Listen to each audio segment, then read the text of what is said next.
મહેસાણાના કડીના ભાજપના ઉમેદવાર રાજેન્દ્ર ચાવડાએ જીતનો વિશ્વાસ વ્યક્ત કર્યો છે। ફોર્મ ભરતા પહેલા ડિસ્ટ્રિક્ટ બેંકના ચેરમેન વિનોદ પટેલને તેઓ મળવા માટે પહોંચ્યા હતા। રાજેન્દ્ર ચાવડાના નામની જાહેરાત થતાં જ જીતનો વિશ્વાસ તેમણે વ્યક્ત કર્યો છે। સ્વર્ગસ્થ ધારાસભ્ય કરશનભાઈ પટેલના અધૂરા કાર્યો તેમણે પૂરા કરવાની નેમ લીધી છે।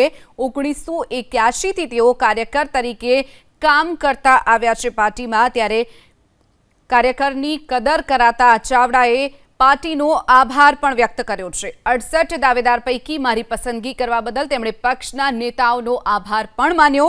ફોર્મ ભરતા પહેલા ડિસ્ટ્રિક્ટ બેંકના ચેરમેન વિનોદ પટેલને મળવા માટે રાજેન્દ્ર ચાવડા પહોંચ્યા હતા। વિધાનસભાની કડી બેઠક ઉપર પેટા ચૂંટણી અને ભારતીય જનતા પાર્ટીએ રાજેન્દ્ર ચાવડા ઉપર પસંદગી ઉતારી છે। રાજેન્દ્રભાઈ આજે ફોર્મ ભરે પહેલાં વિનોદભાઈને મળ્યા। વિનોદભાઈની સાથે અહીંયા વર્ષાબેન પણ છે અને આજે કુંડાળ ગામ છે, કુંડાળ ગામના ભારતીય જનતા પાર્ટીના હોદ્દેદાર કાર્યકરો તમામને મળ્યા અને ત્યારબાદ તેઓ કાર્યાલય મધ્યસ્થ કાર્યાલય પહોંચશે અને ત્યાંથી તેઓ ઉમેદવારી નોંધાવવા માટે જવાના છે। તો આ દ્રશ્યો છે કે જ્યારે રાજેન્દ્ર ચાવડા કે જેમણે 1985માં એક વખત વિધાનસભાની ચૂંટણી લડ્યા પણ હતા, એટલે અનુભવ પણ છે, સાથે જ અહીંયા ચૂંટાયેલા પ્રતિનિધિ તરીકેનો અનુભવ પણ છે અને સંગઠનની અંદર કામ કર્યાનો પણ તેમને અનુભવ છે। સીધી વાત કરીએ રાજેન્દ્રભાઈ, સૌથી પહેલાં તો કડી વિધાનસભામાં બહુ બધા દાવેદાર હતા, ભારતીય જનતા પાર્ટીએ આપના ઉપર પસંદગી ઉતારી છે। શું લાગે છે કયું સમીકરણ એવું હોઈ શકે જેના કારણે આપની પસંદગી થઈ? પાર્ટીએ પહેલાં તો મારી કદર કરી છે, એટલે પાર્ટીનો હું ખૂબ ખૂબ આભાર માનું છું। એમાં માનનીય વડાપ્રધાન શ્રી નરેન્દ્રભાઈ મોદી સાહેબ, માનનીય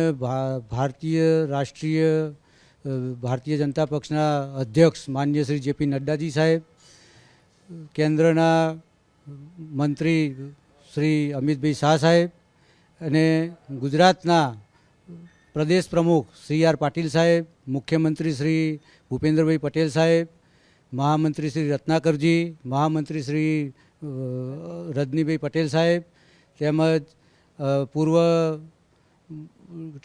ડેપ્યુટી સીએમ શ્રી નીતિનભાઈ સાહેબ, જિલ્લાના મધ્યસ્થ બેંકના ચેરમેન શ્રી વિનોદભાઈ સાહેબ, અમારા જિલ્લાના પ્રમુખ શ્રી ગિરીશભાઈ, મહામંત્રીશ્રીઓ તેમજ તમામ જિલ્લાના હોદ્દેદારો અને કાર્યકરોનો હું ખૂબ ખૂબ આભાર માનું છું। કારણ કે છેલ્લા લગભગ હું 1981થી ભાજપમાં છું। એ પહેલાં જનસંઘની અંદર હું થોડું કામ કરેલું છે મેં, પણ 81થી તો હું સતત કાર્યકર જ છું ભાજપનો। અને પાર્ટીએ મારી જે કદર કરી અને જે સમીકરણની આપે જે વાત કરી, તો સમીકરણમાં તો મને બીજું કંઈ લાગતું નથી, પણ 68 ઉમેદવારો હતા તો એમાંથી એક કાર્યકરની ભાજપે નિમણૂક કરી, એ બદલ હું એનો આભાર માનું છું। અચ્છા રાજેન્દ્રભાઈ, જો પક્ષે તો એની પસંદગી કરી દીધી છે, હવે ચૂંટણી જીતવાની છે, 100% પક્ષ પણ સાથે હશે, પરંતુ તમારી ટીમ પણ હશે। સામે રમેશભાઈ ચાવડા છે, જે પણ એક વખતના ધારાસભ્ય છે કોંગ્રેસમાંથી। પક્ષે મારી જે પસંદગી કરી છે, પણ સાથે સાથે જે કરશનભાઈ અમારા સ્વર્ગસ્થ એમએલએ, એમનું પણ કામગીરી અહીંયા સારી હતી અને મારા મિત્ર પણ હતા અને આમ અમારા વેવાઈ પણ થાય, એટલે એમણે જે કામગીરી કરી છે અને એમની જે કામગીરી એમના મૃત્યુ પછી જે અધૂરી રહી છે એને હું પૂરી કરવા પૂરેપૂરો પ્રયત્ન કરીશ અને હું કડીનો જ થઈને રહીશ અને કડીનો જેટલો વિકાસ થાય એટલો વિકાસ કરવાનો હું પૂરેપૂરો પ્રયત્ન કરીશ। સાહેબ, એના માટે પહેલાં ચૂંટણી જીતવી પડશે। સામે કોંગ્રેસમાંથી ઉમેદવાર છે, આમ આદમી પાર્ટીના ઉમેદવાર છે, બીજી 1-2 પાર્ટીના પણ ઉમેદવાર છે। શું લાગે છે, કારણ કે ભૂતકાળમાં અહીંયા કોંગ્રેસ પણ જીતી ચૂકી છે, એવું નથી કે બેઠક આવી ત્યારથી જ ભાજપ જીતે છે? ના, ભૂતકાળમાં કોંગ્રેસ જીતી છે, પણ જે ઉમેદવાર છે એ અહીં સ્થાનિક ઉમેદવાર છે, પણ સાથે સાથે કોંગ્રેસનું હાલ જે જોઈએ એવું બ્રેકગ્રાઉન્ડ નથી। કોંગ્રેસના કાર્યકરો અંદરથી રમેશભાઈને સપોર્ટ કરશે કે રાજુભાઈને સપોર્ટ કરશે એ તો હવે એમની વાત છે, પરંતુ આપણા ભાજપના કાર્યકર્તાઓ, ગામડાના બધા કાર્યકર્તાઓ અને જે ભાજપનું સમર્થન છે એ હું જે જોઉં છું એ મુજબ તો હું કહી શકું છું કે ભાજપનો જ વિજય થશે, કમળનો જ વિજય થશે। ખૂબ ખૂબ આભાર વાત કરવા માટે। તો ભારતીય જનતા પાર્ટીના ઉમેદવાર છે, તેમણે વિશ્વાસ વ્યક્ત કર્યો છે કે ફરી એક વખત અહીંયા કડીની અંદર ભારતીય જનતા પાર્ટીનો વિજય થશે. કેમેરામેન અજય પાંડે સાથે હિરેન રાજગુરુ, એબીપી અસ્મિતા, કડી. તો ભાજપે ઉમેદવારની જે જાહેરાત કરી છે ત્યારે કડી બેઠક પરથી ભાજપના ઉમેદવારે પોતાનો જીતનો વિશ્વાસ વ્યક્ત કર્યો છે. તેમણે કહ્યું કે મારી જીત નિશ્ચિત છે અને સ્વર્ગસ્થ જે પૂર્વ કરશનભાઈ ધારાસભ્ય છે તેમની જે કામો બાકી છે તે પણ પૂરું કરવાની વાત કરી. કડીથી કોંગ્રેસના ઉમેદવારે જીતનો વિશ્વાસ વ્યક્ત કર્યો છે. કડીની ચૂંટણીમાં મારી જીત નક્કી છે તેવું રમેશ ચાવડાએ વિશ્વાસ વ્યક્ત કર્યો.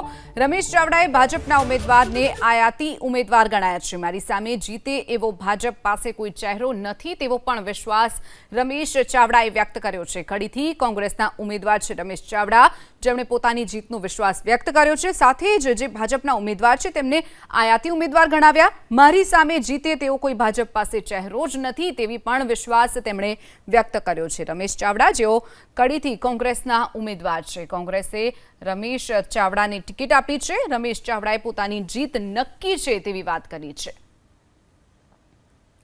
તો કડીની ચૂંટણીમાં મારી જીત નક્કી છે તેવી વાત રમેશ ચાવડાએ વ્યક્ત કરી છે. તો કડીથી કોંગ્રેસ ઉમેદવારે જીતનો વિશ્વાસ વ્યક્ત કર્યો. રમેશ ચાવડા જેઓ ભાજપના ઉમેદવારને આયાતી ઉમેદવાર ગણાવી રહ્યા છે. આ ઉપરાંત તેમણે કહ્યું કે મારી સામે જે લડી શકે અને જીતી શકે તેવો કોઈ ભાજપમાં ચહેરો જ નથી, ત્યાં સુધીનો જીતનો વિશ્વાસ વ્યક્ત કર્યો છે. કડીથી કોંગ્રેસના ઉમેદવારે રમેશ ચાવડાને પસંદ કર્યા છે. કોંગ્રેસે તેમને ટિકિટ આપી છે. રમેશ ચાવડાએ પોતાની જીતનો વિશ્વાસ વ્યક્ત કર્યો છે. તો ભાજપના જે ઉમેદવાર છે તેમને આયાતી ઉમેદવાર પણ ગણાવ્યા છે રમેશ ચાવડાએ. તો કડીથી કોંગ્રેસે ઉમેદવારે જે જીતનો વિશ્વાસ વ્યક્ત કર્યો છે. કડીથી જે કોંગ્રેસના ઉમેદવાર છે રમેશ ચાવડા, ચૂંટણીમાં મારી જીત નિશ્ચિત છે. રમેશ ચાવડાએ ભાજપના ઉમેદવારને આયાતી ઉમેદવાર ગણાવ્યા છે. તો મારી સામે જીતે તેવો ભાજપ પાસે ચહેરો જ નથી તેવી પણ વાત રમેશ ચાવડાએ કરી છે. તો ભાજપે આયાતી ઉમેદવાર ઊભા રાખ્યા હોવાનો પણ તેમણે આરોપ લગાવ્યો અને સાથે જ ભાજપ પાસે એવો કોઈ જ ચહેરો નથી જે મારી સામે ઊભો રહી શકે અને લડી શકે. તો રમેશ ચાવડાએ પોતાની જીતને નિશ્ચિત ગણાવી છે, જીતનો વિશ્વાસ વ્યક્ત કર્યો છે. રમેશ ચાવડા જેઓ કડીથી કોંગ્રેસના ઉમેદવાર છે. કડીથી કોંગ્રેસે રમેશ ચાવડાની પસંદગી કરી છે. ગત મોડી રાત્રે જ કોંગ્રેસે પોતાના જે ઉમેદવારો છે તેના નામ જે જાહેર કર્યા હતા. કડી બેઠક પરથી રમેશ ચાવડાના નામની જાહેરાત કોંગ્રેસે ગઈકાલે રાત્રે જ કરી દીધી હતી. ત્યારે આજે તેઓ ફોર્મ ભરવા જવાના છે. તો કડીથી કોંગ્રેસના ઉમેદવારે જીતનો વિશ્વાસ વ્યક્ત કર્યો છે. સાથે જ જે ભાજપના ઉમેદવાર છે તેમને આયાતી ઉમેદવાર ગણાવ્યા છે. મારી સામે જીતે તેવો કોઈ ભાજપ પાસે ચહેરો ન હોવાનો પણ તેમનો દાવો છે. રમેશ ચાવડાએ દાવો કર્યો છે કે મારી સામે ઊભા રહી શકે અને જીતી શકે તેવો કોઈ ભાજપ પાસે ચહેરો જ નથી. તો રમેશ ચાવડા પોતાની જીત નક્કી માની રહ્યા છે. તો કોંગ્રેસથી કડીથી કોંગ્રેસના ઉમેદવાર છે રમેશ ચાવડા, જેમણે પોતાની જીતનો વિશ્વાસ વ્યક્ત કર્યો છે. કડીની ચૂંટણીમાં મારી જીત નક્કી છે તેવી પણ તેમણે વાત કરી છે.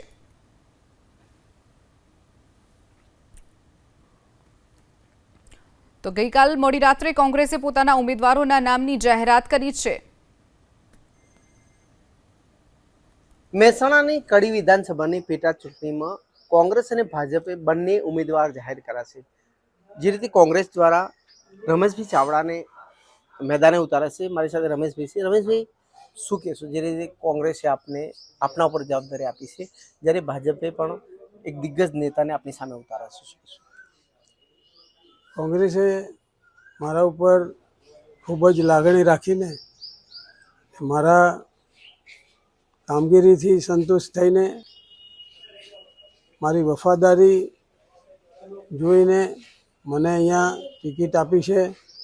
એ બદલ હું ખરેખર કોંગ્રેસ પાર્ટીનો ખૂબ આભાર માનું છું કે એમણે મારા ઉપર આ પસંદગીનો કળશ ઢોળ્યો છે.